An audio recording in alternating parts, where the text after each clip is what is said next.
vakomana veblue movement vashamisika vakati maMPs nemakanselors akasara mugovernment kana muparliament pane zvari kumboita here zvinomusoro hazviperi mushe muri Zimbabwe nekuda kuti pane chiitiko chakaitika aiwa this week muparliament chanyatsa kuonekwa vanhu kuti aiwa zviri kuitwa muparliament chemuchemo hapana vanhu chaicho vakwanisa kusari kuchange hapasina sada mina mashuka buda nyuka muzora nhasi nobva wasubscribe like utina on the bell icon nokuti vanoposta picture remuparliament sera muri kuona iro vakomana vachinetsana nekuda kwescarf but time ichingoenda anobva anyora achiti dear Zimbabwe, parliamentary proceedings in Zimbabwe. It's time ordinary Zimbabwe citizens ask themselves whether the parliament of Zimbabwe is serving citizen interest. What good thing has come out of Zimbabwe parliament lately?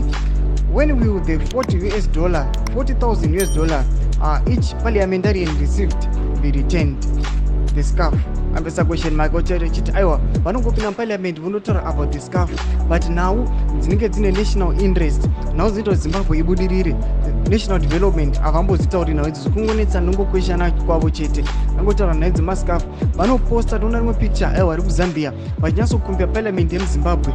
the Republic of Zambia nyatsokuti aiwa muZambia vanonyatsokuita meeting yavo zvakanyatsokunakanaka agenda yavo iitiwa yaarticulatwa zvisizvopera vobva vachinyatsokuziva kuti takuramba pane zvakati tudze mafunguro enyu kuti munoti kudiwa pamusoro pechiitiko ichi